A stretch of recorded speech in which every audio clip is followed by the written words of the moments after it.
Trump a donc déclaré que les États-Unis allaient désormais diriger le Venezuela. La vice-présidente du Venezuela s'est fait prêter serment comme présidente par intérim. Elle a été menacée par les États-Unis. La vice-présidente de Maduro s'est vue dire que si elle refusait de coopérer avec Washington, ce qui est arrivé à Maduro pourrait aussi lui arriver. Le Venezuela se retrouve donc dans une situation de grande confusion. Tout s'est produit tellement vite que les gens ne savent plus où donner de la tête. Tout cela est arrivé à cause des traîtres qui ont trahi leur pays. Les généraux, ceux qui étaient à la tête de l'armée, ils ont trahi leur nation. Avant de continuer, abonne-toi, partage cette vidéo et laisse un like. Ce que tu vas entendre ici ne passera jamais à la télévision. Si tu veux la vérité sur ce qui se passe vraiment au Venezuela, sur le dollar et sur la guerre économique mondiale, reste jusqu'à la fin. Ne laissez personne vous dire que les États-Unis ont envahi le Venezuela. Cela n'a pas eu lieu. Le simple fait qu'ils savaient exactement où aller chercher Maduro montre clairement qu'il s'agissait d'une trahison. Ce n'était pas une invasion militaire, c'était un coup d'État. N'acceptez aucune autre version. La vraie question maintenant est pourquoi les États-Unis insistent-ils autant sur le pétrole vénézuélien ? Certains disent que l'Amérique du Sud est l'arrière-cour des États-Unis et qu'ils veulent contrôler leur zone. Mais ce n'est pas la raison principale. En 2025, le dollar américain a subi un choc majeur. Depuis un certain temps, les pays des BRICS encouragent les autres nations, y compris les leurs, à commercer en utilisant leur propre monnaie. Ils ont même parlé de créer une nouvelle monnaie commune aux BRICS. Certains pays comme l'Inde s'y sont opposés. Mais la Russie et la Chine ont réussi à convaincre que, même sans monnaie BRICS, le simple fait d'échanger dans ses propres devises donne plus de marge de manœuvre pour contourner les sanctions. Regardez ce que font les États-Unis. Ils sanctionnent qui ils veulent. En 2025, le dollar américain a subi sa plus grande perte. Par exemple, l'Arabie Saoudite n'a pas renouvelé son accord pétrolier avec les États-Unis basé exclusivement sur le dollar. Quand elle vend aux États-Unis, elle utilise le dollar. Mais pour les ventes internationales, elle refuse désormais de s'engager à vendre uniquement en dollars. Quand l'Arabie Saoudite vend à la Chine, elle utilise la monnaie chinoise. En 2025, les BRICS ont convaincu de plus en plus de pays d'utiliser leur propre monnaie. Le dollar a perdu une partie de sa valeur. Le dollar américain est en grave difficulté. La guerre en Ukraine a confirmé que la Russie possède les armes les plus puissantes de la planète. Et les États-Unis perdent la course aux armements face à la Russie.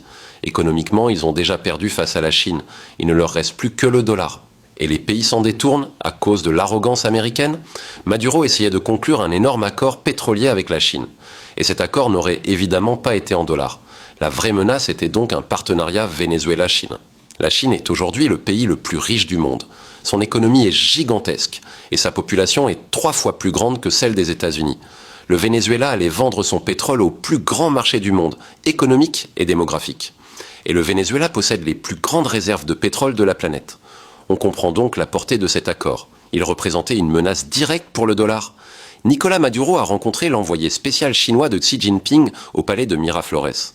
Cette rencontre soulignait les liens étroits entre Caracas et Pékin.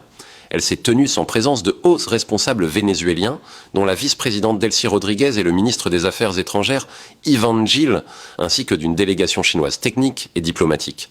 Les médias d'État indiquent que plus de 600 accords bilatéraux devaient être examinés, couvrant l'énergie, les infrastructures et bien plus. Cette visite a eu lieu alors que la pression américaine sur Maduro augmentait. Donald Trump a renforcé les sanctions, étendu la présence militaire américaine dans la région et autorisé la saisie de navires liés à des accusations de trafic. Fin décembre, la Chine a dénoncé l'interception par les États-Unis d'un pétrolier à destination de la Chine au large du Venezuela, qualifiant cela de violation du droit international et condamnant les sanctions unilatérales. La Chine reste le principal acheteur de pétrole vénézuélien. En août, les États-Unis sont allés au Venezuela. Officiellement, ils menaçaient. Mais en coulisses, ils négociaient avec les dirigeants économiques du pays. Maduro était même prêt à travailler avec eux. Il proposait un accord basé sur les immenses réserves de pétrole du Venezuela.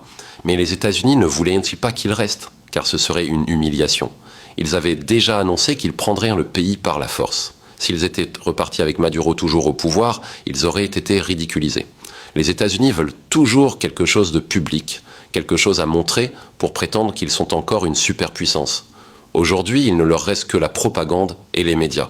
Même une guerre contre le Venezuela aurait fait des États-Unis le plus grand perdant. En réalité, l'administration de Maduro va en grande partie rester en place et travailler avec Washington. L'opposition sera probablement écartée. Le vrai pouvoir est dans l'armée. Les États-Unis ne peuvent pas envoyer leurs troupes, car ils craignent une résistance armée. Ils ont besoin de l'armée de Maduro pour contrôler la population, pendant que les compagnies pétrolières entrent dans le pays. La paix est nécessaire pour pouvoir voler le pétrole. C'est pour cela qu'un grand accord entre Washington et les généraux est probable. Cela expliquerait pourquoi le gouvernement de Maduro resterait aux commandes. À court terme, les États-Unis semblent gagner. Mais à long terme, ils se sont gravement affaiblis. Le monde est dégoûté par ce qui s'est passé. Les États-Unis n'ont pas envahi le Venezuela. Et c'est la bonne nouvelle, il n'y a pas eu de guerre. La véritable invasion, c'est le dollar américain qui est entré pour corrompre les traîtres du régime de Maduro. Si cette analyse t'a ouvert les yeux, alors soutiens ce travail. Like, abonne-toi, partage cette vidéo partout. C'est comme ça qu'on brise la propagande et qu'on fait circuler la vérité. Dis-moi aussi en commentaire ce que tu penses de ce qui s'est réellement passé au Venezuela.